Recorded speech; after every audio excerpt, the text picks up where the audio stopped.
তোর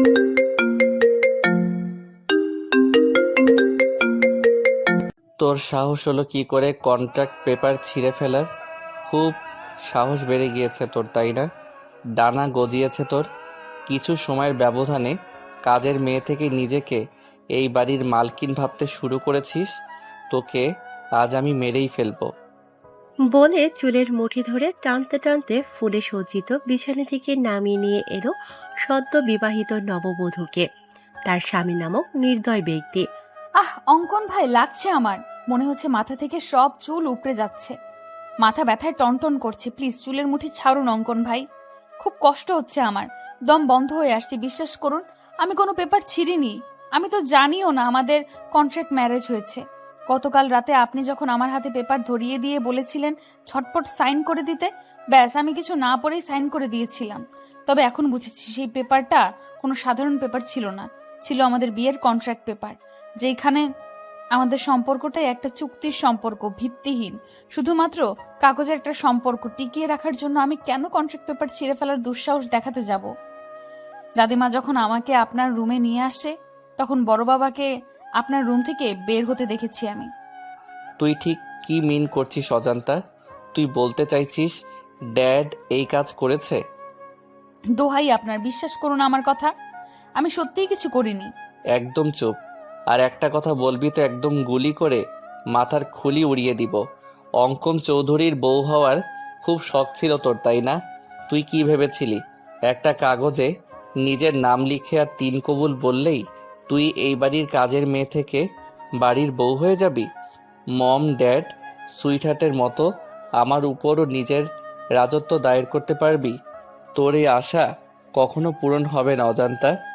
ভুলে যাস না, তুই এই বাড়ির কাজের মেয়ে, আর সারা জীবন কাজের মেয়ে হয়েই থাকবি। তোর মতো নর্দমার কীট অঙ্কন চৌধুরীর পায়ের তলায় থাকার যোগ্য বুকে নয়। না জানি কার না কার পাপের ফসল মম ড্যাড আমাদের বাসায় এনে রেখেছে, যেন এটা কোনো আশ্রয় কেন্দ্র। ইস, নেমপ্লেটে চৌধুরী মঞ্জিল না লিখে আশ্রয় মঞ্জিল লিখে দিলে বেশ ভালো হতো। এতে তোর মতো হাজারো অজান্তা, নামহীন, পরিচয়হীন, বাবা মা ছাড়া মেয়েগুলো এইখানে আশ্রয় নিতে পারত। ড্যাড শুধুমাত্র তোকে আশ্রয় দিয়ে ক্ষান্ত হয়নি, এখন আবার আমার ঘাড়েও ঝুলিয়ে দিয়েছে। আপনি আমাকে যা ইচ্ছা হয় বলুন, মারুন, কাটুন, আমি কিচ্ছু বলবো না। কিন্তু আমার বাবা মা সম্পর্কে কোনো বাজে কথা বললে আমি কিন্তু আপনাকে ছেড়ে কথা বলবো না অঙ্কন ভাই। অজন্তার কথা শুনে অঙ্কন ক্ষিপ্ত হয়ে এসে অজন্তার গাল চেপে ধরে বলল, ও রিয়েলি? তুই সিআইডি অফিসার অঙ্কন চৌধুরীকে থ্রেট করছিস, যার নাম শুনে শহরের অলিগলিতে থাকা প্রত্যেকটা ক্রিমিনাল ভয়ে কেঁপে ওঠে? তুই তাকে ভয় দেখাচ্ছিস? ও শিট, আমার তো প্যান্ট ভিজে গেছে রে অজান্তা তোর থ্রেট শুনে। অঙ্কন এমনভাবে অজন্তার গাল চেপে ধরেছে যেন মনে হচ্ছে জল ভেঙে যাবে। অজন্তা কোনো মতে অঙ্কনকে ছাড়িয়ে অশ্রুভেজা নয়নে বলল, হ্যাঁ, স্বীকার করছি আমি অজন্তা। আমার কোনো পরিচয় জানা নেই, কিন্তু আমিও কোনো বাবা মায়ের সন্তান। তাই কথায় কথায় আমার পরিচয় নিয়ে প্রশ্ন তুলবেন না অঙ্কন ভাই। আমি সত্যি আপনার মতো একজন সৎ ন্যায়বান সিআইডি অফিসার, যাকে এই তরুণ প্রজন্মের ছেলেমেয়েরা নিজের আইডল মনে করে, তার মতো একজন হতে চাই, যাকে নিয়ে প্রেস মিডিয়ার লোকজনদের গঞ্জনার শেষ নেই। অন্তত তার মুখ থেকে এমন কুরুচিপূর্ণ কথা কখনো আশা করিনি। তারা হয়তো জানে না, তারা যাকে নিজেদের আইডল মনে করে সে সবার সামনে যতটা ভালো মানুষ, ঠিক ততটাই নোংরা, কুৎসিত, অহংকারের জর্জরিত তার ভেতরটা। বাহ বাহ, তোর দেখে খুব উন্নতি হয়েছে অজান্তা। যে অঙ্কন চৌধুরীকে দেখলে ক্রিমিনালদের মতো তোরও কাঁপাকাঁপি শুরু হয়ে যায়। এতগুলো বছর আমাদের বাড়িতে থাকার পরও যার সম্মুখে দাঁড়িয়ে কথা বলতে পারিসনি, আর আজ তুই তার চোখে চোখ রেখে কথা বলছিস? Really I can't believe this. নাকি তুই নিজেকে আমার বউ ভাবতে শুরু করেছিস? বামন হয়ে চাঁদে হাত দেওয়ার স্বাদ থাকলেও সাধ্য নেই আমার। বড় বাবা রাস্তা থেকে তুলে এনে আমাকে নতুন একটা জীবন দিয়েছে। ফ্রিতে খাচ্ছি, থাকছি, পড়ছি, এটাই অনেক। আর কোনো চাওয়া পাওয়া নেই আমার। লাইক সিরিয়াসলি, তোর সত্যি আর কোনো চাওয়া নেই? তাহলে মরতে মরতে আমার রুমে কেন এসেছিস তুই? বেরিয়ে যা আমার রুম থেকে, তোকে সহ্য হচ্ছে না আমার। আমাকে নিয়ে যদি আপনার এতই সমস্যা, তাহলে কেন বিয়ে করলেন আমাকে? কেন বিয়ে নামক একটা চুক্তির মিথ্যা সম্পর্কে জড়িয়ে দিয়ে আমার জীবনটা নষ্ট করে দিলেন? কেন অঙ্কন ভাই, কেন? এসব প্রশ্ন আমাকে না করে তোর নিজেকে কর, উত্তর পেয়ে যাবি। ড্রামাবাজ মহিলা, নিজে নাটক সাজিয়ে বড়লোক বাবার একমাত্র ছেলে শহরের নামকরা একজন সিআইডি অফিসারের গলায় ঝুলে পড়ে এখন আবার আমাকে জিজ্ঞেস করছে কেন বিয়ে করলেন। It's all because of you. আমি কোনো না। Stop all this nonsense. Don't say anymore. Just get out from my room. বলেই অঙ্কন অজান্তার হাত ধরে টানতে টানতে দরজার কাছে নিয়ে এসে দেখল দরজা বাহিরে থেকে লক করা। মুহূর্তের মধ্যেই অঙ্কনের হাত মুষ্টিবদ্ধ হয়ে এলো। কপালে চিন্তার স্পষ্ট ছাপ দেখা গেল। নিজের রাগ কন্ট্রোল করতে না পেরে দরজায় পরপর 2-3টা লাথি মেরে দিয়ে বলল, ড্যাম ইট, কার এত বড় সাহস হলো আমার রুম বাইরে থেকে লক করার? অঙ্কনের কর্মকাণ্ডে আতঙ্ক হয়ে অজান্তা বলল, আপনি দয়া করে শান্ত হন অঙ্কন ভাই। আমি বড় মা বা দাদিমাকে ডাকছি, তারা এসে দরজা খুলে দিলে আমি এক্ষুনি বেরিয়ে যাব রুম থেকে। অজান্তা সবে বড় মাকে ডাক দিতে যাবে তার আগেই অঙ্কন ড্রয়ার থেকে একটা পিস্তল বের করে অজান্তার কপালে ঠেকিয়ে বলল, ভুলেও এই কাজ করতে যাবি না অজান্তা। এই 4 দেয়ালের মধ্যে যা হয়েছে, ভুলেও যদি মম, ড্যাড বা সুইটহার্টের কর্ণপাত হয়ে ট্রাস্ট মি, একদম গুলি করে তোর মাথার খুলি উড়িয়ে দিব। তারা যেন ঘুণাক্ষরেও আমাদের কন্ট্রাক্ট ম্যারেজের বিষয়ে, এমনকি আমাদের মধ্যকার দূরত্ব বুঝতে না পারে। অজান্তা চোখের পানি মুছে ঠোঁটে তাচ্ছিল্যের হাসি ঝুলিয়ে বলল, ড্রামাবাজ আমি না অঙ্কন ভাই, ড্রামাবাজ তো আপনি। নিজেকে কি অমায়িকভাবে প্রেস, মিডিয়া, পরিবারের সদস্যদের কাছে উপস্থাপন করেন, অথচ সামান্য একটা মেয়েকেই সম্মান দিতে জানেন না।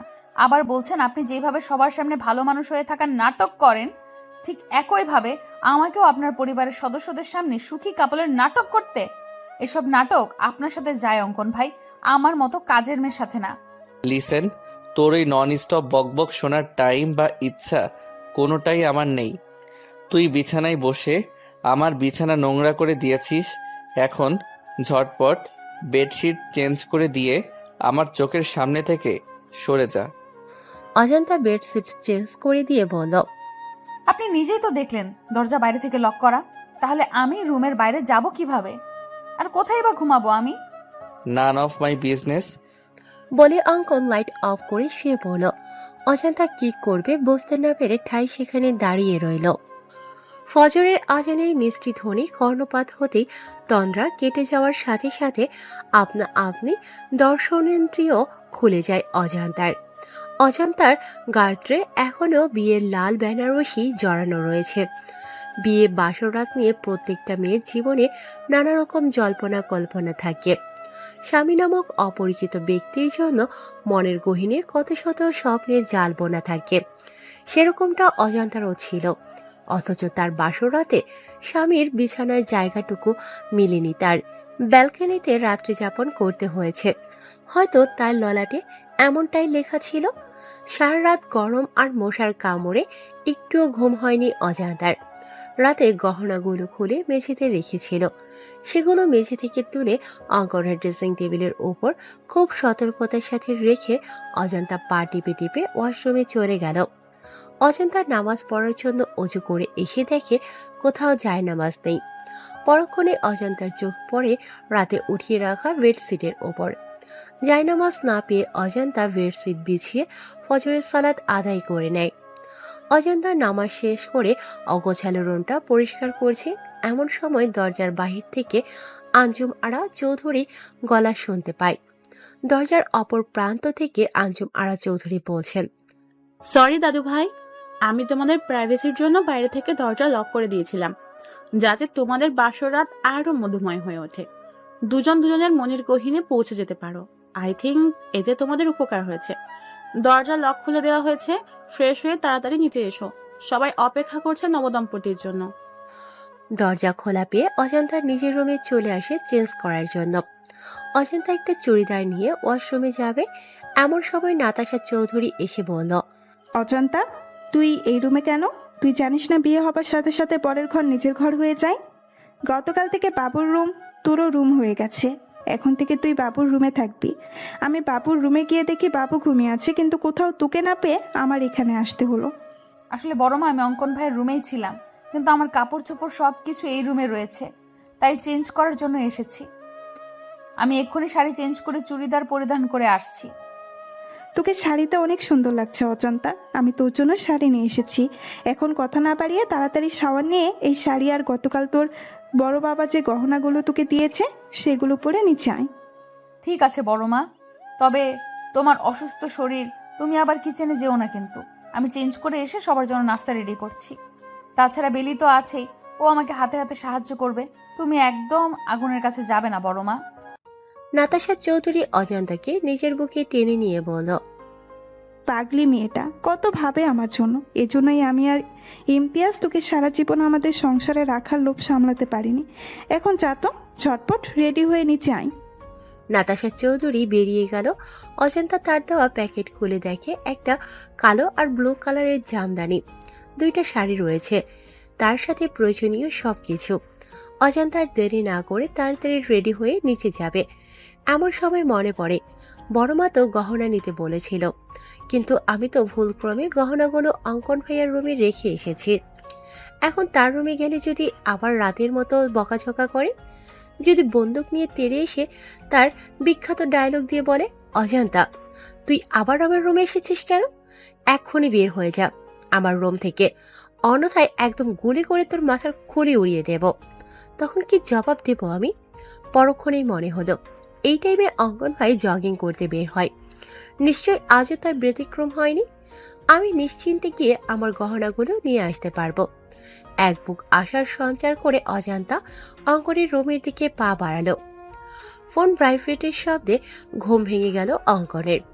অঙ্কন তড়িঘড়ি করে উঠে ফোনের দিকে চোখ পড়তেই বলল, ও শিট, আমার জগিংয়ের সময় পার হয়ে যাচ্ছে আর আমি ঠিকই পাইনি। সব হয়েছে ওই ড্রামাবাজ মেয়েটার জন্য। ওর জন্যেই অনেক রাত পর্যন্ত জেগে থাকতে হয়েছে, যার কারণে আজ আমার জগিং মিস হয়ে গেল। অঙ্কন অজান্তাকে হাজারটা বকা দিতে দিতে ফ্রেশ হওয়ার জন্য ওয়াশরুমে প্রবেশ করতেই শ্যাম্পু বা সাবান জাতীয় কিছুর উপর স্লিপ হয়ে ঠাস করে মেঝেতে পড়ে যাওয়ার ফলস্বরূপ অনেকটা ভিজে যাওয়ার সাথে সাথে কোমরেও বেশ চোট পায়। বিরক্তিতে অঙ্কন মুখ থেকে চ জাতীয় শব্দ বের করে বলল, আমি স্পষ্ট বুঝতে পারছি আমার ওয়াশরুমে কেউ এসেছিল, কিন্তু কে হতে পারে? আমার অনুমতি ব্যতীত কারো সাহস হবে না আমার রুমে প্রবেশ করার। ও মাই গড, তার মানে ওই ড্রামাবাজ নোংরা মেয়েটা আমার ওয়াশরুমেও চলে এসেছে। তোর সাহস দেখে আমি অবাক হয়ে যাচ্ছি অজান্তা, এর জন্য তোর কঠিন শাস্তি ভোগ করতে হবে। I will teach you a good lesson, mind it. একে তো তোর জন্য আজকে জগিং করতে যেতে পারিনি, এখন আবার কোমরে ব্যথা পেতে হলো, আবার ভিজেও গিয়েছি। এখন তো শাওয়ার না নিয়ে বেরো হতে পারবো না, কিন্তু টাওয়েল তো আনিনি। অঙ্কন তাওয়াল নিতে আসবে এমন সময় রুম থেকে কারো পায়ের শব্দ শুনতে পেল। অঙ্কন ভাবছে নিশ্চয়ই সুইটহার্ট এসেছে। সে ওয়াশরুম থেকে হাঁক ছেড়ে বলল, সুইটহার্ট মাই ডার্লিং, আমার টাওয়েলটা একটু দিয়ে যাও তো। অজান্তা ভেবেছিল অঙ্কন ভাই নিশ্চয়ই রুমে থাকবে না। এই আশায় তার গহনাগুলো নেয়ার উদ্দেশ্যে অঙ্কনের রুমে এসে হাজির হয়েছিল, কিন্তু ওয়াশরুম থেকে তীব্র আওয়াজ শুনে বুঝতে পারে তার ধারণা ভুল। সে হাড়ে হাড়ে টের পাচ্ছে, যেখানে বাঘের ভয় সেখানেই সন্দেহ হয়। এই প্রবাদটার মানে অজান্তা তড়িঘড়ি করে গহনাগুলো নিয়ে রুম থেকে বের হতে যাবে, তার আগে আবারও শুনতে পায়, সুইটহার্ট, কোথায় গেলে তুমি? দাও না আমার টাওয়েলটা। আমার কিন্তু শুধুমাত্র একটা হাফ প্যান্ট পরা। তুমি কি চাচ্ছ আমি হাফ প্যান্ট পরে তোমার সামনে আসি? তুমি টাওয়েল না দিলে আমি সত্যি সত্যি এই অবস্থায় তোমার সামনে চলে আসব। অজান্তা এদিক সেদিক তাকিয়ে বলল, দূর, কি মুসিবতে পড়ে গেলাম। এখন কি করব আমি? আমার কি তাকে সাহায্য করা উচিত? তাছাড়া অঙ্কন ভাই মনে করেছে রুমে তার সুইটহার্ট এসেছে, তাই আমি যদি টাওয়াল দিয়ে আসি তাহলে সে ভাববে সুইটহার্টই দিয়েছে। অজান্তা আকাশ কুসুম চিন্তা করে তাওয়াল নিয়ে দরজায় নক করল। অঙ্কনের মাথায় দুষ্টু বুদ্ধি চেপে বসে। অঙ্কন মুস্কি হেসে বলে, সকাল সকাল সুইটহার্টের প্রেমের বইটা খুলে দিয়ে তাকে প্রেমের অতল সাগরে ভাসিয়ে নিয়ে গেলে কেমন হবে ব্যাপারটা? নিশ্চয়ই খুব বকা দিবে আমাকে, আমার কান মলে দিবে। দিক না, আমিও তো এমনটাই চাই। আমি আবারও সুইটহার্টের আগের মতো শাসন, আদর, ভালোবাসা পেতে চাই। বড্ড মিস করি শাসনগুলো। সে আদর, ভালোবাসা, শাসন পেতে আমাকে যদি এতটুকু দুষ্টুমি করতে হয়, করব আমি। অজন্তা ভেতর থেকে অঙ্কনের কোনো রেসপন্স না পেয়ে আবারও দরজায় নক করার সাথে সাথে অঙ্কন হ্যাসকা টানে তাকে ওয়াশরুমে নিয়ে যেতে দুজনে ব্যালেন্স হারিয়ে শাওয়ারের নিচে পড়ে যায়। অজন্তা ভেতর থেকে অঙ্কনের কোনো রেসপন্স না পেয়ে আবারও দরজায় নক করার সাথে সাথে অঙ্কন হ্যাসকা টানে তাকে ওয়াশরুমে নিয়ে যেতে দুজনে ব্যালেন্স হারিয়ে শাওয়ারের নিচে পড়ে যায়। শাওয়ারের নিচে পড়ে দুজনেই কাক ভেজা হয়ে গিয়েছে। অঙ্কন অজন্তার দিকে তাকিয়ে ভাবছে, শুনেছি বাঙালি মেয়েদের নাকি বিয়ের পরে সৌন্দর্য শতগুণ বেড়ে যায়। অজন্তার ক্ষেত্রেও তাই হয়েছে। হয়তো হয়েছে আজকে সম্পূর্ণ অন্যরকম লাগছে, মনে হচ্ছে নতুন কোনো অজান্তাকে দেখছে। কিন্তু কেন? তখনই অঙ্কনের চোখ যায় অজান্তার নোজপিনের দিকে। অঙ্কন বুঝতে পারে অজান্তার সৌন্দর্যের বৃদ্ধির কারণ তার নোজপিন, যা এতদিন তার নাকে ছিল না। হঠাৎ করে নাকফুল পড়েছে, যার কারণে তাকে সম্পূর্ণ অন্যরকম লাগছে। পরক্ষণে অঙ্কন কি হচ্ছে বুঝতে পেরে তড়িঘড়ি করে অজান্তার ওপর থেকে উঠে অজান্তাকে বলল, হাউ ডেয়ার ইউ! তোর সাহস হলো কি করে পারমিশন ছাড়া আমার রুমে প্রবেশ করার? নাকি আমার হাতে মরার স্বাদ জেগেছে তোর? দিব নাকি গুলি করে মাথার খুলি উড়িয়ে? অজান্তা মনে মনে বলল, দাদিমা সব সময় একটা কথা বলে, নরম মাটিতে নাকি কেঁচো লাগে বেশি। তাই আমি যত অঙ্কন ভাইয়ের সামনে দুর্বলতা প্রকাশ করব, অঙ্কন ভাই তত আমাকে আঘাত করবে, অপমান করবে, যেমনটা গতকাল রাতে করেছিল। অজান্তা নিজেকে সংযত করে বলল, আমি ইচ্ছে করে এসেছি নাকি? আপনি নিজেই বারবার টাওয়াল চাচ্ছিলেন, তাই বাধ্য হয়ে আমার আসতে হয়েছে। তুই কি সুইটহার্ট? আমি সুইটহার্টকে টাওয়েল দেওয়ার জন্য ডেকেছি, তোকে নয়। আমি তো আপনার উপকার করতে এসেছিলাম, কিন্তু আপনি যে আমার হাত ধরে টেনে ভেতরে নিয়ে আসলেন, আমাকে ভিজিয়ে দিলেন, এই বেলায় কিছুই না। আর আমি কিছু বলতে গেলেই আপনার সেই চিরচেনা এক ডায়লগ দিবেন, একদম গুলি করে মাথার খুলি উড়িয়ে দিব। বলি কি, এ পর্যন্ত কয়টা মানুষের গুলি করে মাথার খুলি উড়িয়ে দিয়েছেন? তোর সাহস দেখে সত্যি আমি অনেক অবাক হয়ে যাচ্ছি। এক রাতের ব্যবধানে মুখে খই ফুটতে শুরু হয়ে গিয়েছে। রাতেও তোর চোখে মুখে আমি ভয়ের স্পষ্ট ছাপ দেখতে পেয়েছি, বাট এখন সেই ভয়ের ছাপ নেই। এক রাতেই এত চেঞ্জ? আপনি বাঘ না ভাল্লুক যে আপনাকে ভয় পেতে হবে? হ্যাঁ, আগে ভয় পেয়েছি, কারণ তখন আপনি অন্য পুরুষ ছিলেন, আর এখন আপনি বিয়ে করা বর। আমার বিয়েটা যেইভাবেই হোক হয়েছে তো। বড়মা বলেছে বিয়ের পরে বরের সবকিছু নিজের হয়ে যায়, তাই এটা যেমন আপনার রুম তেমনি আমারও রুম। আর নিজের রুমে প্রবেশ করতে যদি অনুমতি নিতে হয়, তাহলে আপনিও আমার থেকে অনুমতি নিয়ে রুমে প্রবেশ করবেন। অঙ্কন কিছু বলতে যাবে তার আগেই রুম থেকে আলিশা হাঁক ছেড়ে বলল, অজান্তা আপু, অঙ্কন ভাইয়া, তোমরা কি করছো ওয়াশরুমে? মাই গড, তোমাদের কি রুমে জায়গা কম পড়েছে যে ওয়াশরুমে গিয়ে রোমান্স করতে হচ্ছে? তোমাদের রোমান্স শেষ হলে তাড়াতাড়ি নিচে আসো, সবাই তোমাদের জন্য অপেক্ষা করছে। আলিশার সাড়া পেয়ে অজান্তা নিজের রুমে গিয়ে চেঞ্জ করে অন্য একটা শাড়ি পরে নিচে এসে দেখে সবাই ব্রেকফাস্ট না করে তাদের জন্য অপেক্ষা করছে। অজান্তা ডাইনিং টেবিলে এসে দেখে হরেক রকমের রেসিপি রান্না হয়েছে, যার মোমো গন্ধে পুরো বাড়ি ছড়িয়ে গিয়েছে। অজান্তা মেকি রাগ দেখিয়ে নাতাশা চৌধুরীকে বলল, তোমাকে বারণ করেছিলাম বড়মা কিচেনে যাবে না, তবু কেন অসুস্থ শরীর নিয়ে রান্না করতে গেলে? তাছাড়া ব্রেকফাস্টে তো ভারী কোনো খাবার খাওয়া হয় না, তাহলে আজ ঘটা করে এত আয়োজন কেন? তোকে হয়তো আমি গর্ভে ধারণ করিনি, কিন্তু সেই ছোটবেলা থেকে মায়ের আদর দিয়ে তোকে বড় করেছি। সেই ছোট্ট মেয়েটা আজ নতুন জীবনের সূচনা করেছে, তার খুশির জন্য আমার এইটুকু কষ্ট কিছুই না।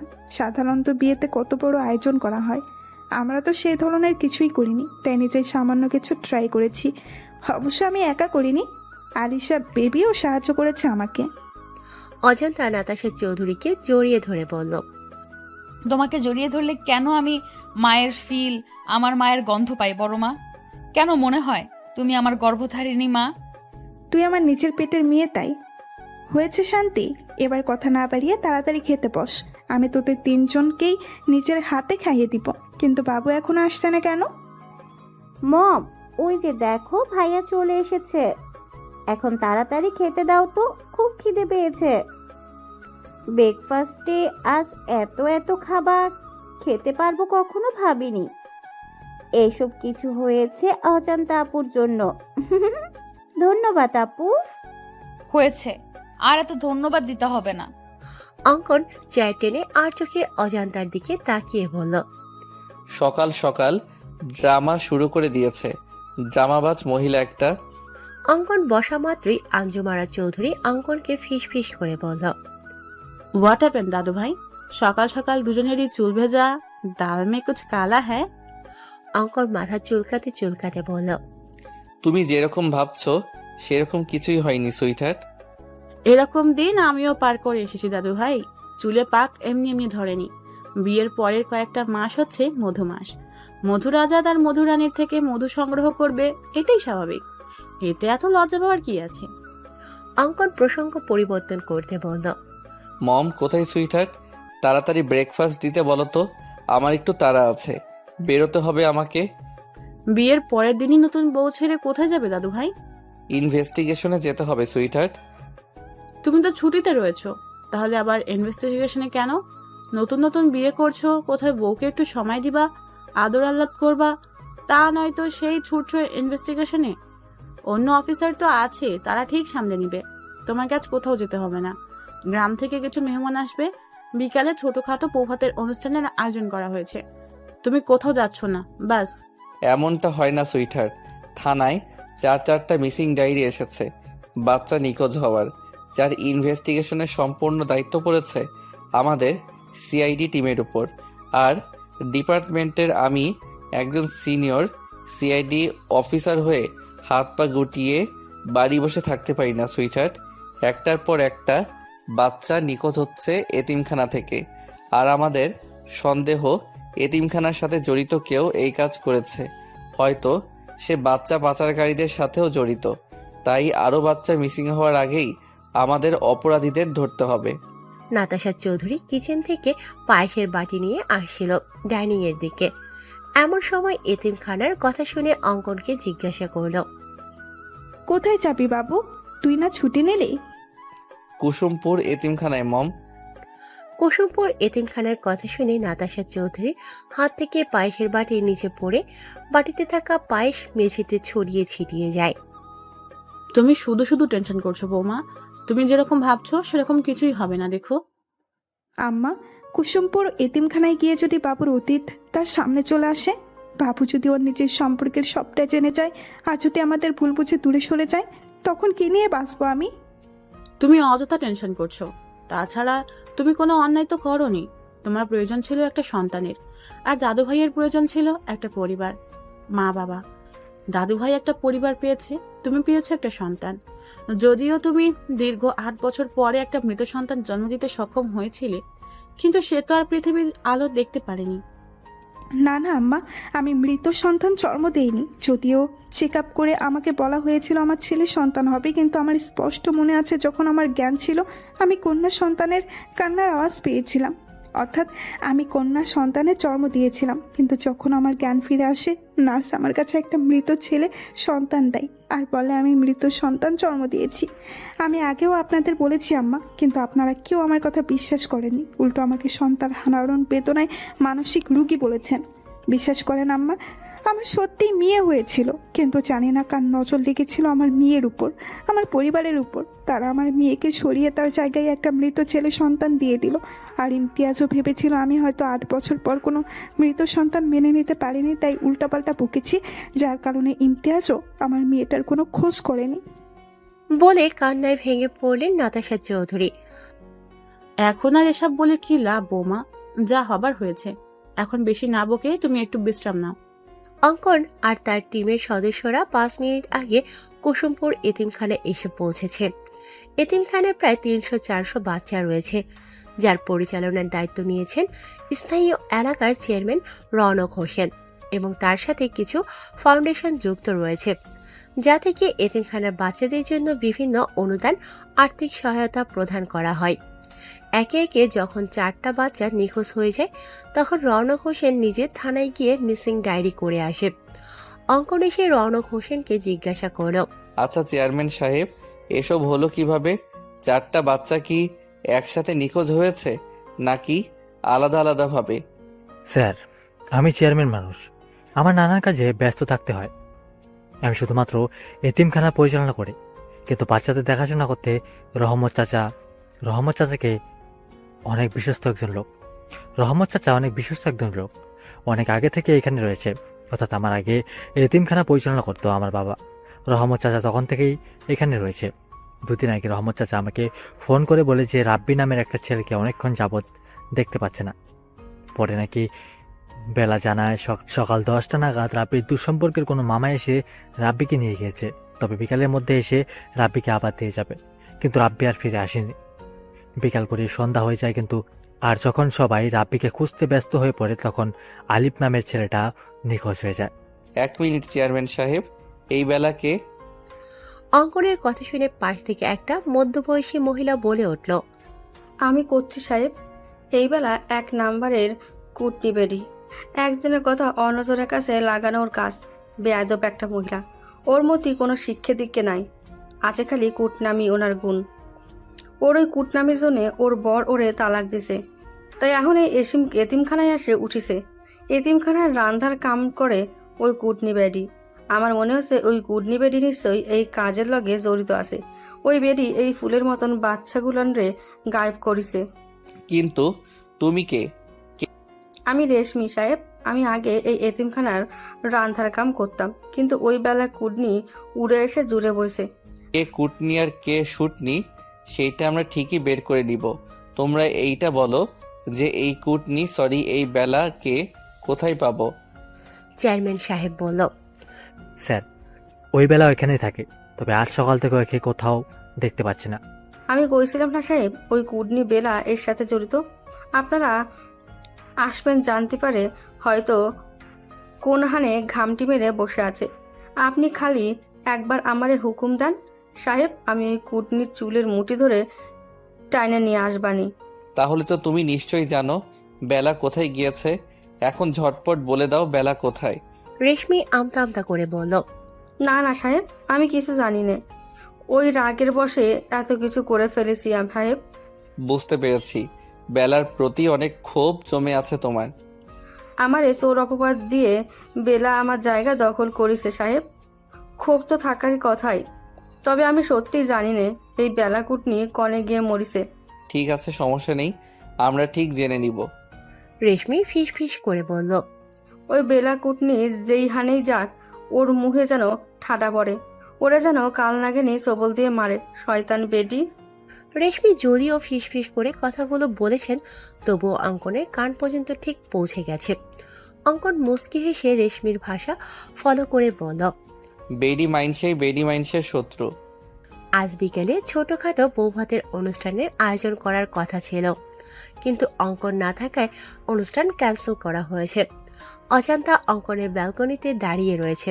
এমন সময় দেখে বেলি তার সমস্ত জিনিসপত্র অঙ্কনের রুমে নিয়ে এসেছে, যা দেখে অজান্তা অনেকটা অবাক হয়ে জিজ্ঞেস করল, এ কি বেলি, তুমি আমার সব জিনিসপত্র অঙ্কন ভাইয়ের রুমে নিয়ে এসেছো কেন? আমি বলেছি। পাশ থেকে নাতাশা চৌধুরী বললেন, এখন থেকে তোর সবকিছু এখানেই থাকবে। নে, তোর কাপড় চোপড় আলমারিতে গুছিয়ে রাখ। বড়মা, কি হয়েছে তোমার? তোমাকে এমন লাগছে কেন? চোখ ফোলা, নাক লাল হয়ে আছে, নিশ্চয়ই অনেক কান্না করছো। কিন্তু কেন বড়মা? তোমাকে মাঝে মাঝে দেখি লুকিয়ে লুকিয়ে কান্না করো। কিসের এত কষ্ট তোমার বড়মা? বলো না বড়মা। তোমার কষ্টে আমার ভালো লাগে না, আমার কলিজা ছিঁড়ে বেরিয়ে আসতে চায়। বলো না বড়মা, কি হয়েছে তোমার?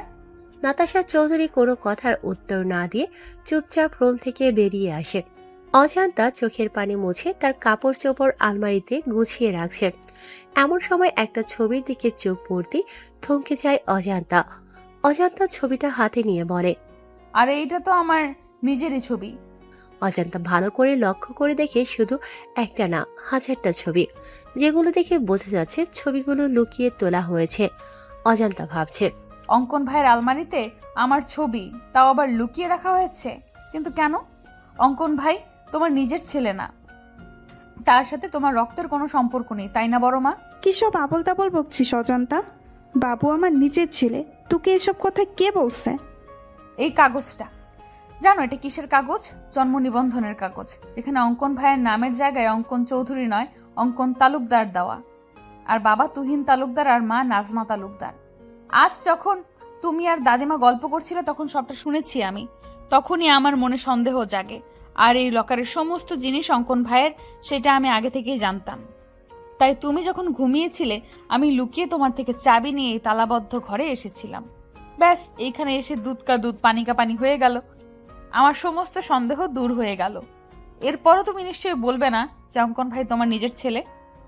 হ্যাঁ, বাবুর সাথে আমার রক্তের কোনো সম্পর্ক নেই, কিন্তু নিজে জন্ম না দিলে কি মা হওয়া যায় না? সেই ছোটবেলা থেকে বাবুকে আমি মাতৃ স্নেহ দিয়ে বড় করেছি।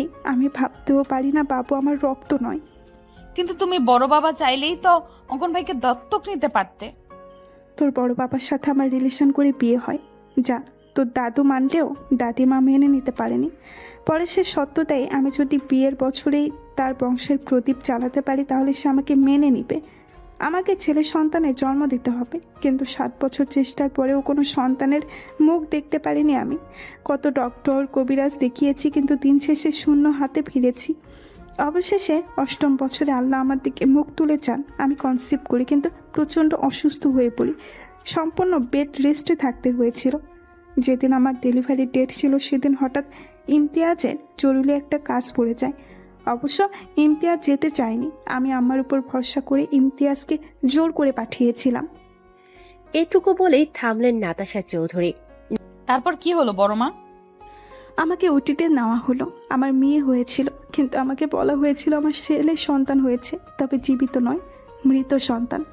প্রচণ্ড ভেঙে পড়ি আমি। কিছুদিন পরে যখন সুস্থ হই তখন ডাক্তার জানিয়ে দেয় আমি কখনো মা হতে পারবো না। এই কথা শুনে তোর দাদিমা ইমতিয়াজকে বলে আমাকে ডিভোর্স দিতে, কিন্তু ইমতিয়াজ আমাকে ডিভোর্স দেয় না। এতে আম্মা ইমতিয়াজের উপরও রেগে যায়। তারপর আমরা কুসুমপুরে এতিমখানায় সন্ধান পাই। সেখানে গিয়ে বাবুকে মনে ধরে আমার। আমি তাকে দত্তক নিতে চাই, কিন্তু তোর দাদিমা নিতে নারাজ ছিল। তার এক কথা, দত্তক নিলে ওই ছেলের ঠাঁই হবে না চৌধুরী মঞ্জিলে। আমার কথা অনুযায়ী বাবুকে দত্তক নিতে পারি না। বাবু তখন বাচ্চা ছেলে ছিল, কিছু বোঝার বয়স হয়নি তখন। ও জানে আমরাই ওর বাবা মা, কিন্তু এখানে থেমে থাকেনি। বাবুকে চৌধুরী মঞ্জিলে আনার পর এতটুকু বাচ্চাকে বারবার প্রাণে মেরে ফেলার চেষ্টা করা হয়েছে। কে বা কারা এমন করেছে আমরা বুঝতেও পারিনি। পরে অনেক চিন্তা ভাবনা করে বাবুকে কানাডা পাঠিয়ে দিই আমার বোনের কাছে। আমার বাবু বিডিতে ফেরার সময় তো তুই চৌধুরী মঞ্জিলে ছিলি। এরপরের ঘটনা তো অজানা নয়। হ্যাঁ, কিন্তু একটা বিষয় আমি কিছুতেই বুঝতে পারছি না। কোন বিষয়? স্কুল কলেজে ভর্তি হওয়ার সময় তো বিভিন্ন কাগজপত্র লাগে, সেখানে অঙ্কন ভাই তার আসল বাবা মার নাম দেখেনি? আমরা টাকা দিয়ে নকল কাগজপত্র বানিয়েছিলাম, যেখানে আমার আর তোর বড় বাবার নাম ছিল। তোর কাছে একটা অনুরোধ, তুই বাবুকে এই বিষয়ে কিচ্ছু বলবি না। কিছু কথা না হয় অজানাই থাক। তুমি চিন্তা করো না বড় মা, আমি অঙ্কন ভাইকে কখনো এই বিষয়ে কিছুই বলবো না। নাতাশা চৌধুরীর অজান্তার কপালে চুমু দিয়ে বলল, রাত 11টা বেজে গিয়েছে, এখন বাবু ফিরল না। ফোনটাও বন্ধ পড়ছে। জানি না কোথায় আছে এই ছেলেটা। তুমি শুয়ে পড়ো বড় মা, আমি আছি তো। আমি অপেক্ষা করছি অঙ্কন ভাইয়ের জন্য।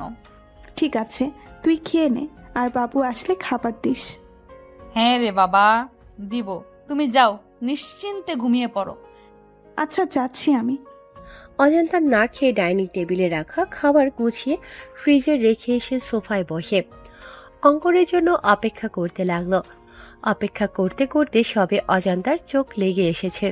এমন সময় কলিং বেল বেজে ওঠে। অজান্তার দরজা খুলে দেখে অঙ্কন এসেছে, কিন্তু তাকে অনেক বিধ্বস্ত দেখাচ্ছে। এলোমেলো চুল, গায়ে পরিধানকৃত শার্ট ও এলোমেলো, লাল চোখ, মনে হচ্ছে কান্না করার ফলে এমন হয়েছে। অঙ্কন দরজার বাইরে থেকে জিজ্ঞেস করলো, এখনো ঘুমোসনি কেন? ছি ছি ছি, অঙ্কন ভাই আপনি সিগারেট খেয়েছেন? এতটা অধপতন ঘটেছে আপনার? মাই লাইফ মাই রুলস, আমার যা খুশি তাই করব।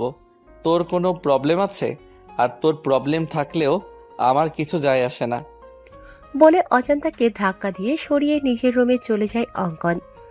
অজান্তা দরজা বন্ধ করে দিয়ে কিচেনে গিয়ে 1 গ্লাস ঠান্ডা শরবত করে নিয়ে আসে অঙ্কনের জন্য। কিন্তু রুমে এসে দেখে অঙ্কন রুমে নেই। তিনি ব্যালকনিতে দাঁড়িয়ে দাঁড়িয়ে মনে সুখে সিগারেটের ধোঁয়া ওড়াচ্ছেন। অজান্তা সোজা গিয়ে অঙ্কনের ঠোঁট থেকে সিগারেট টান দিয়ে নিচে ফেলে দিয়ে বলে, কি সমস্যা আপনার? তো কোথায় থাকবে? তোর সব জিনিসপত্র আমার রুমে কেন? আপনি হয়তো জানেন না, কিন্তু আমি ঠিকই জানি। বরের জিনিসপত্র যেখানেই থাকবে, বউয়ের জিনিসপত্র সেখানেই থাকবে। এটাই স্বাভাবিক, তাই না? অন্য ছেলেরা অফিস থেকে ফিরে বউকে জড়িয়ে ধরে ক্লান্তি দূর করে, কিন্তু আপনি তো সাধু সন্ন্যাসী, বউয়ের ধারে কাছেও ঘেঁষবেন না। তাই আপনার জন্য ঠান্ডা শরবত করে এনেছি, নিন নিন, শরবত পান করে ক্লান্তি দূর করুন। I don't know, no need. অবশ্যই প্রয়োজন আছে। তুই কিন্তু একটু বেশি বকছিস অজান্তা। আমার সামনে থেকে যা, নয়তো একদম গুলি করে মাথার খুলি উড়িয়ে দিব। থাক ভাই, খুলি উড়ানোর কোনো প্রয়োজন নেই। আপনি ফ্রেশ হন, আমি উপরে আপনার জন্য খাবার নিয়ে আসছি। অজান্তা খাবার নিয়ে এসে দেখে অঙ্কন শাওয়ার নিয়ে লুঙ্গি পড়েছে, যা দেখে অজান্তার হাসি কিছুতেই থামছে না।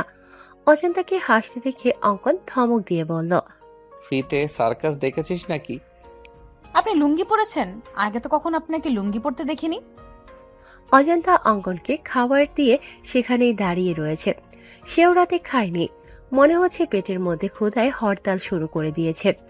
অজান্তা ভাবছে, আমাকে একটু খাইয়ে দিলে অঙ্কন ভাইয়ের কি জাতমান চলে যেত। অজান্তার মুখের কথা মুখে থাকতেই অঙ্কন জিজ্ঞেস করলো, কেন, তুই কি চোখে কম দেখিস? লুঙ্গি আমি প্রতি রাতেই ঘুমাতে যাওয়ার আগে পরি। তুই নিশ্চয়ই আমার সাথে ঘুমাস না, যে তাই দেখতে পাবি। আর গরমকালে লুঙ্গি মানেই এসি। লুঙ্গি থাকলে এসি চালানোর কোনো প্রয়োজন হয় না। এখন বেশি কথা না বলে খাবার রাখ আর বিদায় হ। রাতে খেয়েছিস তুই? ব্যাস এইটুকু কথায় অজান্তার মনে যেন প্রেমের বইটা বইতে শুরু করলো।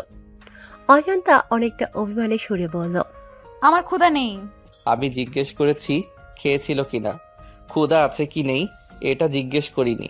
বেশ অপমান বোধ করে অজান্তা।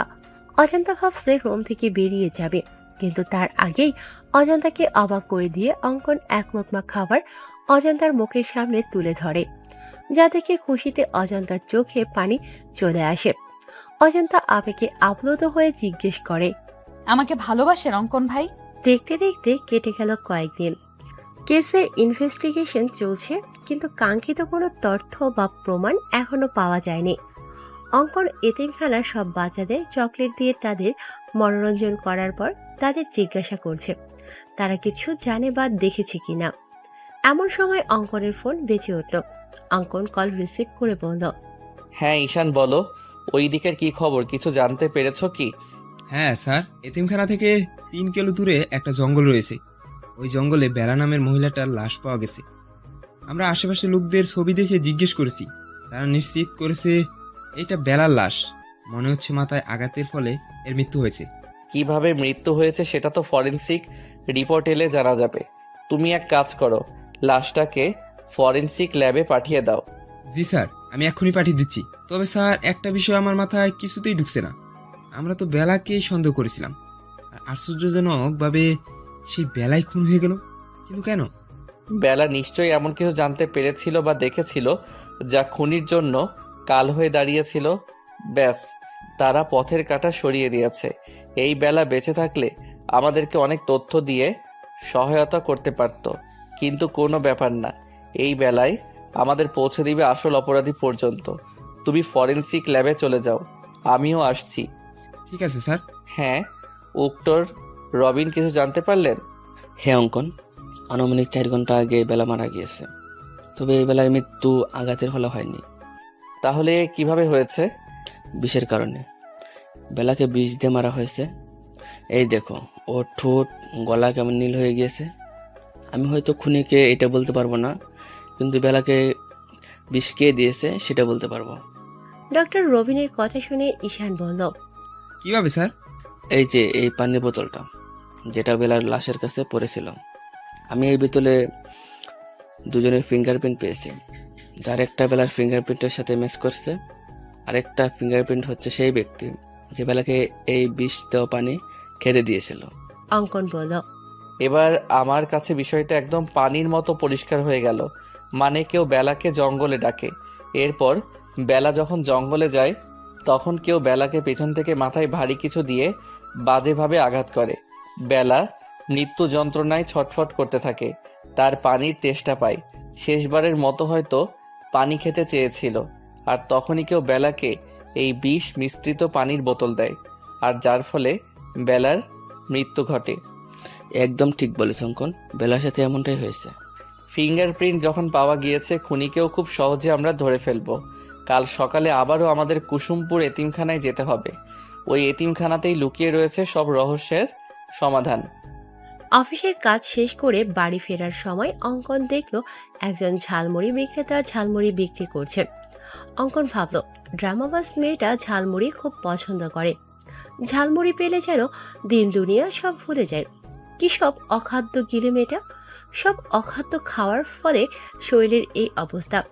মনে মনে অজান্তাকে 1000টা বকা দিয়ে অঙ্কন 100 টাকার ঝালমুড়ি নিয়ে বাইকের স্পিড বাড়িয়ে দিয়ে তাড়াতাড়ি বাড়ি পৌঁছালো। অঙ্কন ভেবেছিল হয়তো অজান্তা তার ফেরা অবধি অপেক্ষা করবে, কিন্তু কলিং বেল পেয়ে দরজা খুলে দিল নাতাশা চৌধুরী। যা দেখে অঙ্কন বলল, মম, তুমি এখনো জেগে রয়েছো কেন? জেগে না থাকলে দরজা খুলে দিত কে শুনি? কেন, তোমার আদরের মেয়ে অজান্তা কোথায়? অজান্তা বলল যে ওর নাকি শরীর খারাপ লাগছে, তাই আমি ওকে রুমে পাঠিয়ে দিয়েছি। অঙ্কন বলল, শরীর খারাপ টারাপ কিছু না, সব ওর ড্রামা। মানে কি বলতে চাইছিস বাবু? কিছু না মম। ঠিক আছে, ফ্রেশ হয়ে আয়, আমি খাবার দিচ্ছি। ঠিক আছে মম। অঙ্কন রুমে এসে দেখলো অজান্তা ব্যালকনিতে বিছানা করেছে। হঠাৎ অঙ্কনের দিকে চোখ পড়া মাত্রই এক হাত ঘোমটা টেনে দিল। যা দেখে অঙ্কন মুচকি হেসে বলল, বাব্বা, মহারানীর রাগ এখনো কমেনি? অঙ্কন ব্যালকনিতে গিয়ে বলল, কি মজার ঝালমুড়ি রে অজান্তা! আমার জীবনেও এমন মজার ঝালমুড়ি আমি খাইনি। আজ রাতে ঝালমুড়ি দিয়েই ডিনারের কাজ সম্পন্ন করব। ঝালমুড়ির কথা শুনে অজান্তার জিহ্বা লক লক করছে। এমনিতেই ঝালমুড়ি তার খুব পছন্দের। অজান্তা সামান্য একটু ঘোমটা সরিয়ে দেখলো অঙ্কন সত্যি সত্যি ঝালমুড়ি খাচ্ছে। অজান্তার মন চাচ্ছে ছো মেরে অঙ্কনের হাত থেকে ঝালমুড়ি নিয়ে খাওয়া শুরু করতে। মুহূর্তের মধ্যেই অজান্তার চোখ ভিজে এলো। মনে পড়ে গেল সেদিন রাতের ঘটনা। অজান্তা যখন আবেগে আপ্লুত হয়ে অঙ্কনকে জিজ্ঞেস করেছিল, আমাকে ভালোবাসেন অঙ্কন ভাই? উত্তরে অঙ্কন ভাতের লোকমাটা অজান্তার মুখের সামনে থেকে নিয়ে নিচে খেয়ে ফেলে বলল, সামান্য এক লোকমা ভাত খাইয়ে দিতে চেয়েছি আর ভেবেছিস আমি তোকে ভালোবাসি? থাক, প্রয়োজন নেই তোকে খাইয়ে দেওয়া। এবার নিশ্চয়ই তোর প্রশ্নের উত্তর পেয়ে গেছিস। না, উত্তর পাইনি। আমি আপনাকে জিজ্ঞেস করেছি ভালোবাসেন কিনা, ইয়েস অর নো। তোর প্রশ্নের উত্তর দিতে বাধ্য নই আমি। এই মুহূর্তে তোর মুখও দেখতে ইচ্ছে হচ্ছে না আমার। সরে যা আমার সামনে থেকে। মুহূর্তের মধ্যেই অজান্তা কোমল হৃদয় ব্যথিত হয়ে ওঠে। অজান্তা টলমলে চোখে বলল, ঠিক আছে, দেখতে হবে না আমার মুখ আপনাকে। এরপর থেকে অজান্তা অঙ্কনকে এড়িয়ে চলছে, তার সামনেও আসছে না।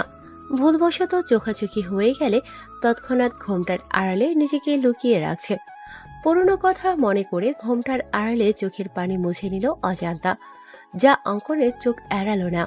অঙ্কন অজান্তাকে শুনিয়ে শুনিয়ে বলল, কেউ তো আর ঝালমুড়ি খাচ্ছে না, কি আর করার, আমি নিজেই সবটা খেয়ে ফেলি।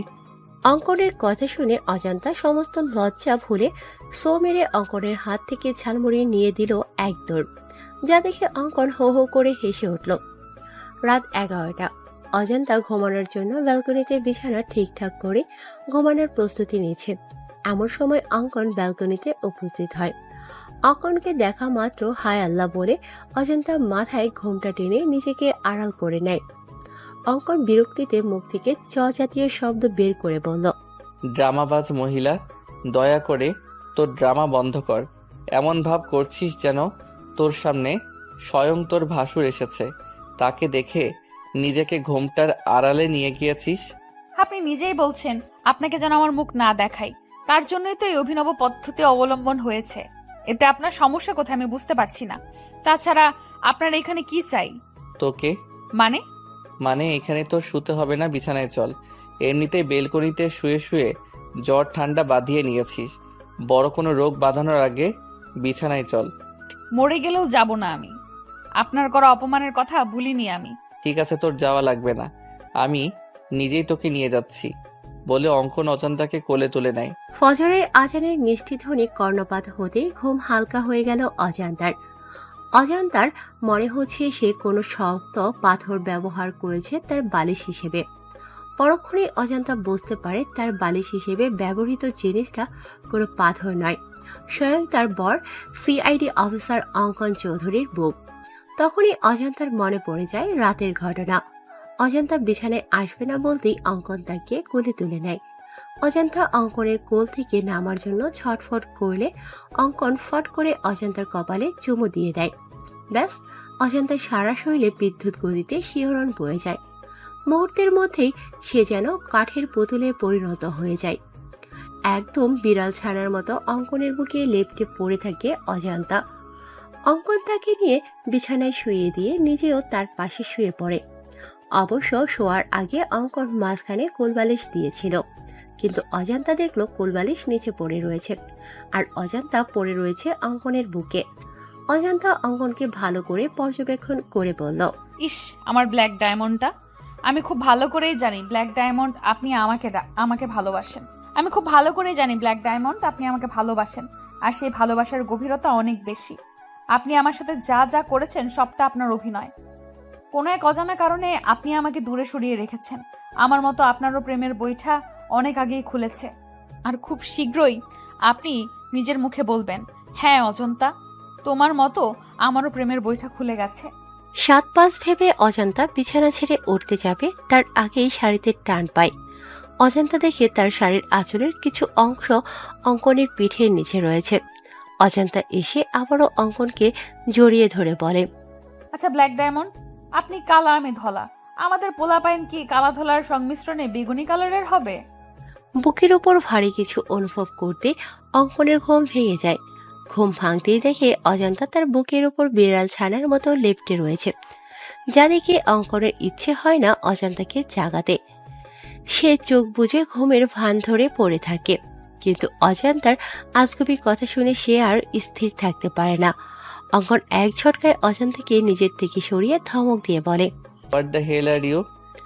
অঙ্কনের ধমকে অজান্তা ভয় পাওয়ার পরিবর্তে দাঁত কেলিয়ে বলে, বলেন না অঙ্কন ভাই, আমাদের পোলাপাইন কি বেগুনি কালারের হবে?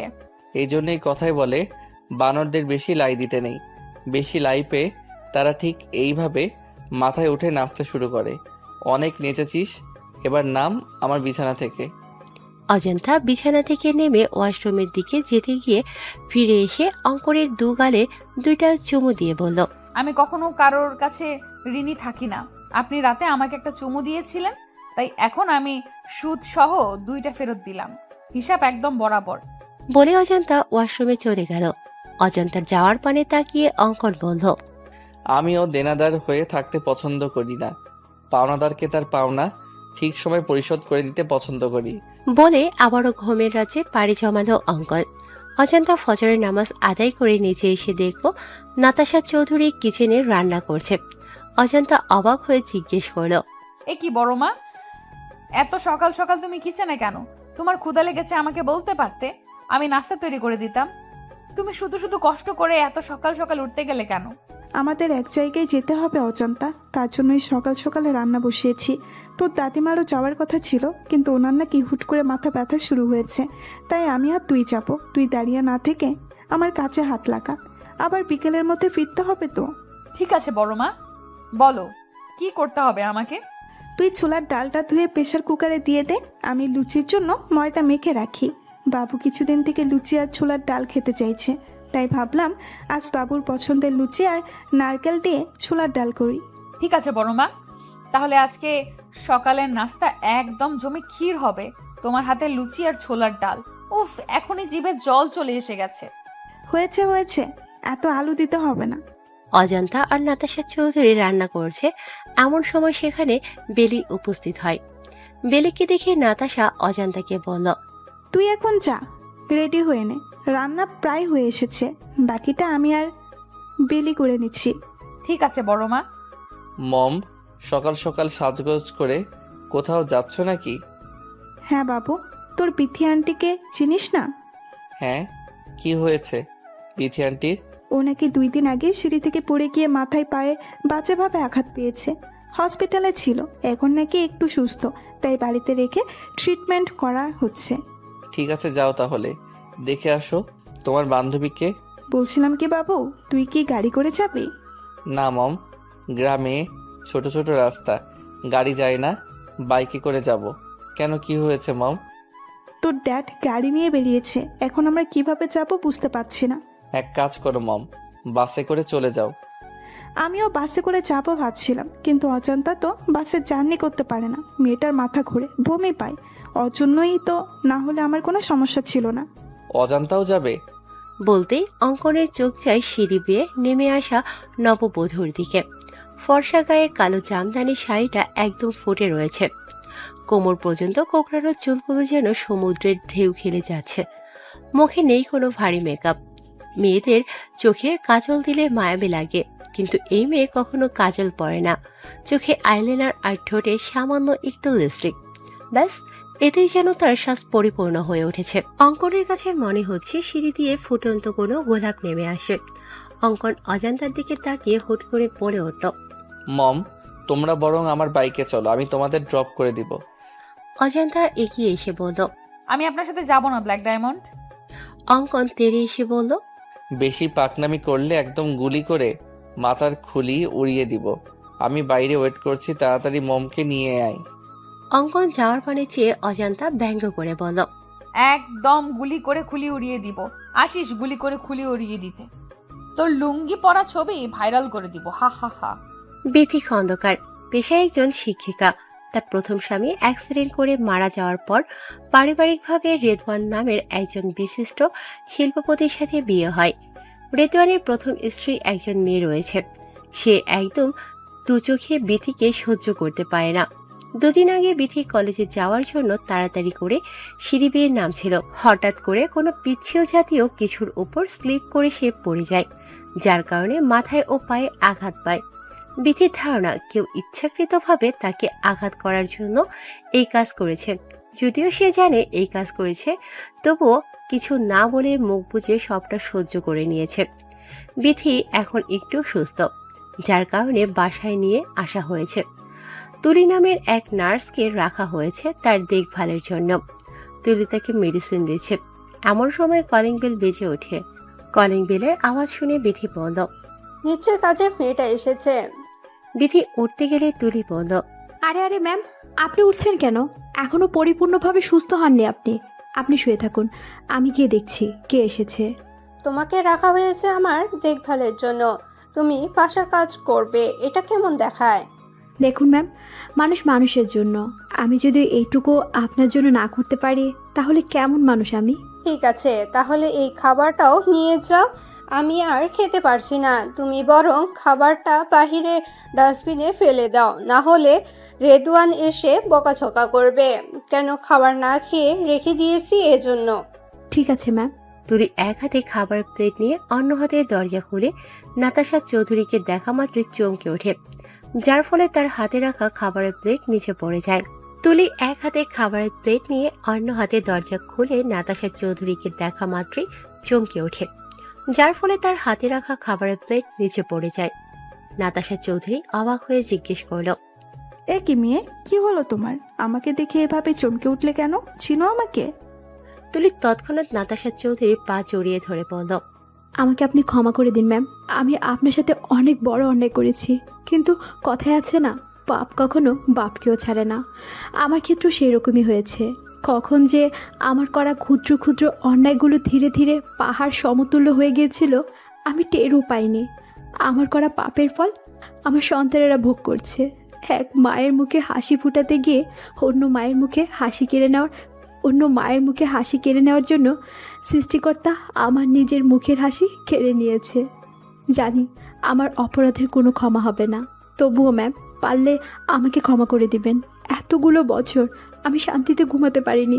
আমার করা অন্যায় আমাকে ঘুমাতে দেয়নি, প্রতিনিয়ত আমাকে কুড়ে কুড়ে খাচ্ছিল। অবশেষে আজ আপনার দেখা পেলাম, প্লিজ আমাকে ক্ষমা করবেন ম্যাম।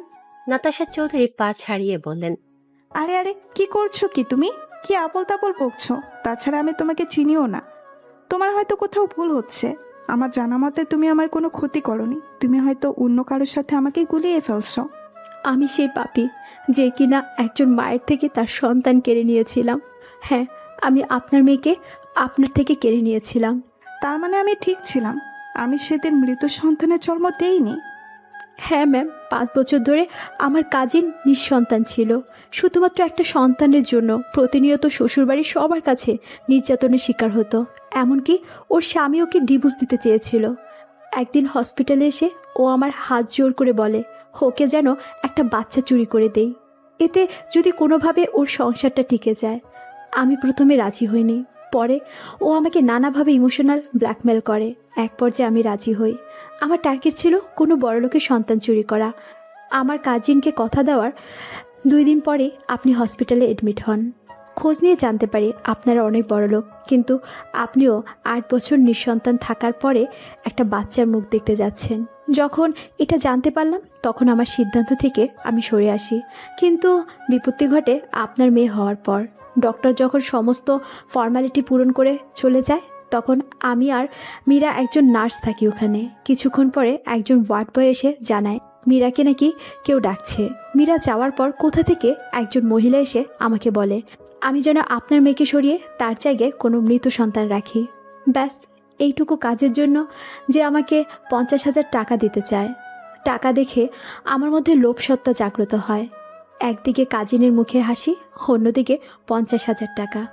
আমি কিছু না ভেবেই রাজি হয়ে যাই। অবশ্য আমি তাকে জিজ্ঞাসা করেছিলাম মেয়েটাকে সরিয়ে তার কি লাভ হবে। সে বলেছিল আদর ব্যাপারী হয়ে আমি যেন জাহাজের খবর না রাখি। এটাও বলেছিল আমি যদি কারো কাছে এই বাচ্চা চুরির ব্যাপারে কিছু বলি তাহলে আমাকে প্রাণে মেরে দেবে। নাতাশা চৌধুরী চোখের পানি মুছে বলল, তারপর কি হলো? কোথায় আমার মেয়েটা? এখনো বেঁচে আছে কি? আমি আমার কাজিনকে বাচ্চাটা দিয়ে আসি। বাচ্চা পেয়ে অনেক খুশি হয়েছিল মেয়েটা। ভেবেছিলাম হয়তো তার সংসারটা টিকে যাবে, কিন্তু ওর শ্বশুর বাড়ির কেউ বাচ্চাটাকে মেনে নিতে পারেনি। আমার কাজিন বাচ্চাকে নিয়ে শ্বশুর বাড়ি থেকে বেরিয়ে আসে। 3-4 মাস অন্যত্র থাকার পর কিভাবে জানি ওর স্বামী ওদের খোঁজ পেয়ে যায় আর বাচ্চাটাকে মেরে ফেলতে চায়। পরে আমার কাজিন বাচ্চাটার জীবন বাঁচাতে কোনো এক বড়লোকের বাড়ির মধ্যে রেখে আসছিল। মুহূর্তের মধ্যেই নাতাশা চৌধুরী মুখে এক চেলতে হাসি ফুটে উঠল। তিনি মনে মনে বললেন, অজান্তাকে যখন পাই তখন ওর বয়স আনুমানিক 3 থেকে 4 মাস ছিল। আর আশ্চর্যজনক বিষয় হলো মেয়েটা অনেক কান্না করছিল, আর আমি যখন কোলে তুলে নিয়েছিলাম একদম চুপ হয়ে গেছিল। মনে হচ্ছিল যেন তার মায়ের কোল খুঁজে পেয়েছে। তার মানে কি অজান্তাই আমার হারিয়ে যাওয়া মেয়ে? এই জন্যই তুমি বারবার বেলাকে দোষারোপ করছিলে, তাই না? নিজের দোষ বেলার উপর চাপিয়ে দিতে চেয়েছিলে, তাই না রেশমি?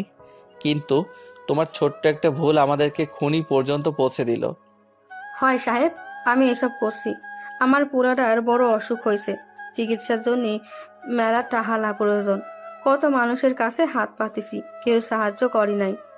আর মানুষ সবসময় মানুষের দুর্বলতা খোঁজে, দুর্বলতার সুযোগ নিয়ে সুযোগের সৎ ব্যবহার করে, যেমনটা আমার সাথে করছে।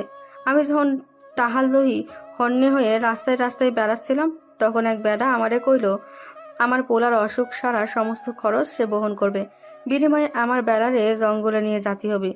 আপনি নিজেই কোন সাহেব, কোন মা চায় তার কলিজার টুকরোকে চোখের সামনে মরতে দেখতে? আমি কিছু না ভেবেই রাজি হয়ে যাই। ওই বাচ্চাদের যে বেড়া নিয়ে গেছিল সে শিশু পাচারকারীদের সাথে জড়িত ছিল। এইটা বেড়া পরে বুঝতে পারে। বেলা পুলিশের খবর দেয় আর হুমকি দেয় তাদের। আর তখনই বেলাকে তারা একটা বন্ধ কামরায় আটকে রাখে। বেলা অনেক চালাক চতুর ছিল, যার জন্য সহজেই তাদের চোখে ধুলো দিয়ে চলে আসে। এইখানে আসার পর বেলা আপনাদের খবর দিতে চাই, কিন্তু তার আগেই আমি ওকে জঙ্গলে নিয়ে যাই। বাকিটা তো আপনারা জানেন সাহেব। নিজের ছেলেকে বাঁচানোর জন্য খুনের মতো এত জঘন্য একটা কাজ করতে একটু বিবেকে বাঁধেনি তোমার? তুমি আমাদেরকে বলতে পারতে, আমরা তোমার বাচ্চার চিকিৎসা করাতাম। আচ্ছা, ওই লোকটা কে ছিল যে বাচ্চাদের নিয়ে গিয়েছিল? আর এসবের পিছনে কে বা কারা রয়েছে কিছু বলতে পারবে তুমি? এসবের পেছনে একজন বেডি মানুষ আছে সাহেব। তুমি শিওর? হ্যাঁ সাহেব, যে বেটা বাচ্চাদের নিয়ে গেছিল সে ফোনে করছিল, মা ওইদিকে সব ঠিকঠাক আছে তো? 2-1 দিনের মধ্যেই বাচ্চাদেরকে পাচার করে দিব, আর বিনিময়ে আমরা কোটি কোটি টাকা পাবো। এই 2 দিন একটু কষ্ট করে তুমি বাচ্চাদের সামনে রাখো মা। বেটার কথা শুনে আমি বুঝতে পারছি এসবের পেছনে তার মা রয়েছে, অথবা যে রয়েছে তাকে সে মা ডাকে। মা থাকুক বা বাবা থাকুক, আমরা ঠিক তাকে ধরে ফেলবো। তবে তুমি যা করেছো এর জন্য তুমিও শাস্তি পাবে। শাস্তির জন্য প্রস্তুত হও রেশমি। মাঝরাতে কোনো কিছুর শব্দে ঘুম ভেঙে যায় অঙ্কনের। পাশে অজান্তাকে না পেয়ে অনেকটা চিন্তিত হয়ে যায় অঙ্কন। অঙ্কন নিচে এসে অজান্তাকে না পেয়ে কি মনে করে ছাদে চলে যায়। ছাদে এসে দেখে কেউ একজন ফিসফিসিয়ে কথা বলছে, যা পুরোপুরি বোঝা যাচ্ছে না। অঙ্কন বোঝার চেষ্টা করে ঠিক কি কথা হচ্ছে। অঙ্কন সামনের দিকে এগিয়ে যেতেই তার কানে বাজে, বাচ্চাদেরকে এই চৌধুরী মঞ্জিলে রাখা হয়েছে শুধুমাত্র সকালের অপেক্ষা, সকালে তাদের পাচার করে দেওয়া হবে। মুহূর্তের মধ্যেই অঙ্কনের পা থমকে যায়। অঙ্কন ভাবতে থাকে, কে হতে পারে এই মহিলা? কণ্ঠস্বর ভালো করে বুঝতে পারছি না। আমাদের বাড়িতে মহিলার সংখ্যা 4 জন, মম, অজান্তা, সুইটহার্ট আর বেলি। মম বা সুইটহার্ট এখন এই কাজ করবে না। তাছাড়া মম ড্যাড তো ঘুমোচ্ছে, সুইটহার্টও নাকি অসুস্থ। বেলি রুমও ভেতর থেকে লক করা দেখে আসলাম।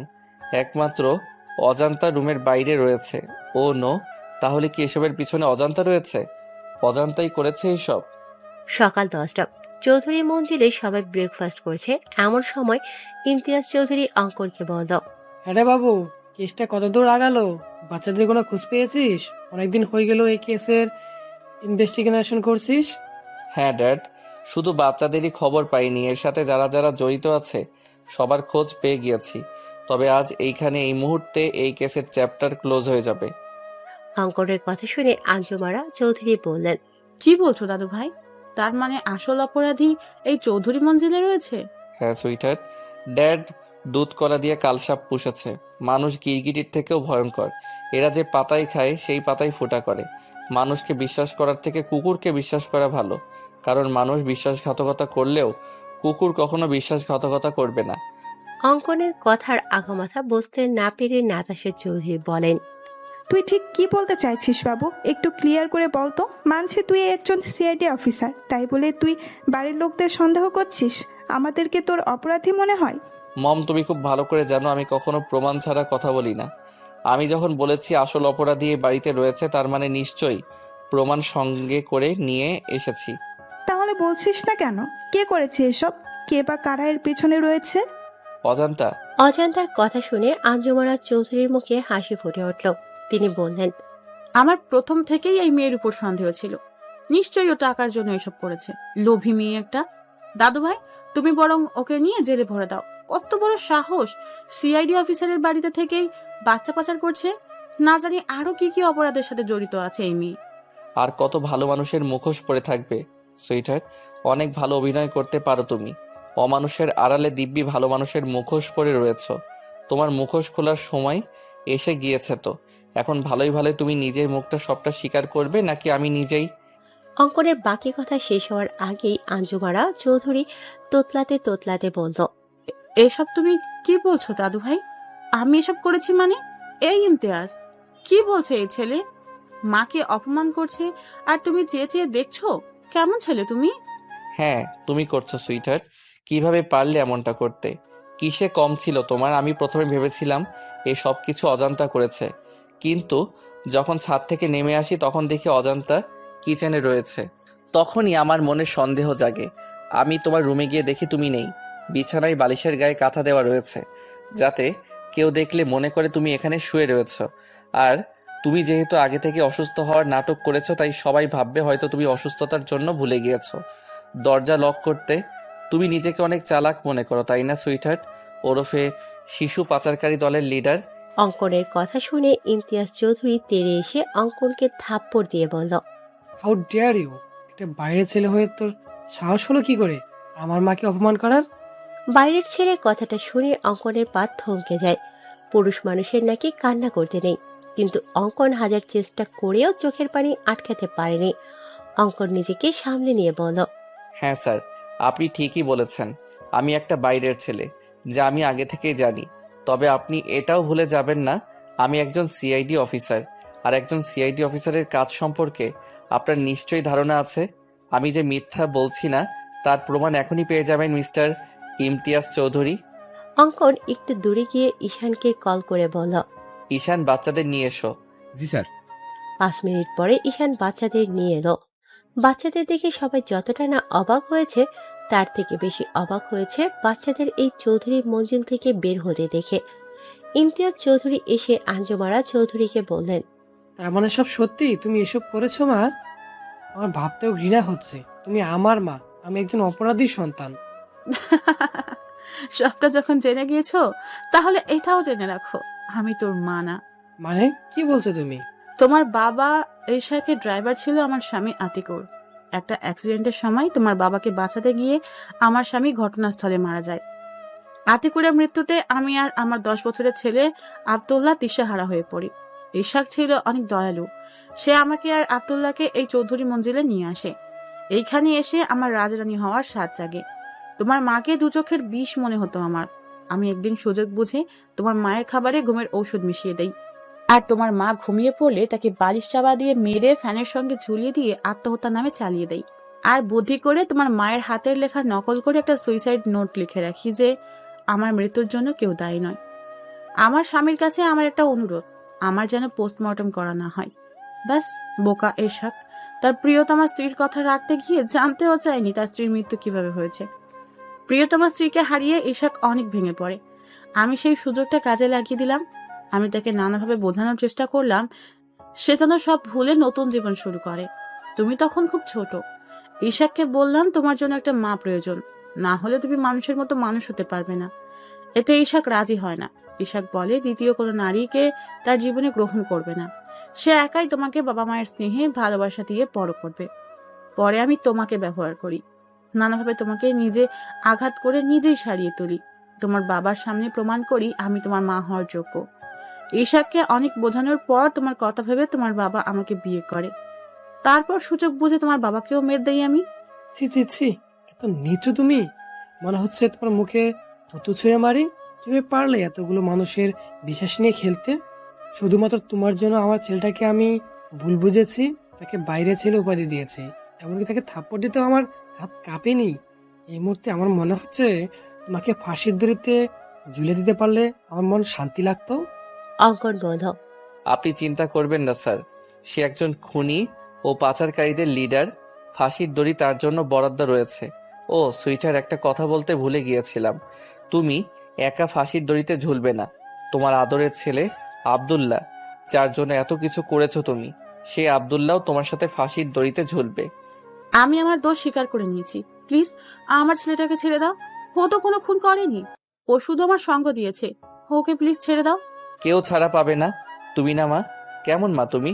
মায়েরা সন্তানদের সঠিক শিক্ষা দেয়, আর তুমি নিজের হাতে অপরাধী তৈরি করছো। অপরাধ করার আগে তোমার ভাবা উচিত ছিল এর ফল কেমন হবে।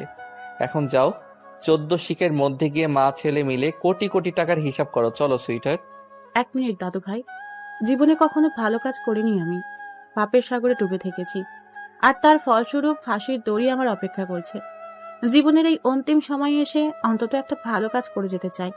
নাটক না করে যা বলার তাড়াতাড়ি বলো। আঞ্জুমারা চৌধুরী নাতাশার কাছে এসে পা জড়িয়ে ধরে বলল, আমাকে তুমি ক্ষমা করে দিও। আমি তোমার জীবন থেকে সমস্ত সুখ কেড়ে নিয়েছি। নাতাশা চৌধুরী পা ছাড়িয়ে নিয়ে বললেন, নাটক বন্ধ করুন প্লিজ। বাবু, এই মহিলাকে নিয়ে যা, আমার সহ্য হচ্ছে না এই মহিলাকে। চলে তো আমি যাবই বৌমা, তবে যাওয়ার আগে একটা কথা বলতে চাই। হ্যাঁ বলুন, আর কি কি চমক দেওয়ার বাকি আছে?